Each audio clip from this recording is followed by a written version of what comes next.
Vu le confinement aujourd'hui, les dossiers environnementaux continuent d'avancer. Je souhaite aborder avec vous 3 dossiers environnementaux. La charte riverain, qui a été acceptée par la préfète. France Carbone Agri, l'association que je vous ai parlé à l'Assemblée Générale, aujourd'hui où on cherche un nombre d'éleveurs aujourd'hui pour faire ce travail-là. Et le dernier dossier sera le 7e programme de la zone vulnérable, puisqu'on vient de découvrir un nouveau classement de zone vulnérable.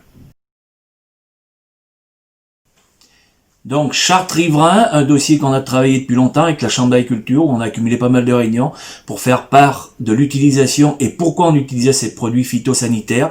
Et la nouvelle préfète, aujourd'hui, nous a validé cette charte riverain qui est en application pour les implantations de cultures d'automne. Ce qui nous donne 5 mètres pour les cultures basses et 10 mètres pour les cultures hautes sans matériel agréé, et 5 mètres pour les cultures hautes et 3 mètres pour les cultures basses pour les matériels agréés ANSES. Le deuxième dossier que je vais voir avec vous, c'est toutes les prestations services environnementaux, CPSE et France Carbone Agri.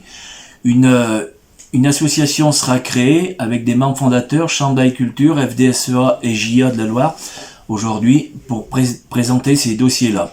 Donc France Carbone Agri, le premier dossier que je vous ai parlé à l'Assemblée Générale, aujourd'hui, les crédits carbone, aujourd'hui, où on souhaite que le département de la Loire soit là. Un appel à projet a eu lieu, la FRSA est positionnée, donc on a besoin des départements pour avoir des gens qui sont intéressés par des crédits carbone, notamment le monde de l'élevage, aujourd'hui.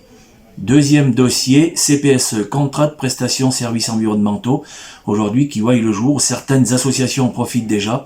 Donc on souhaite faire avancer ce dossier-là, notamment les jachères mellifères au profit de nos abeilles pour avoir échangé énormément avec la section apicole.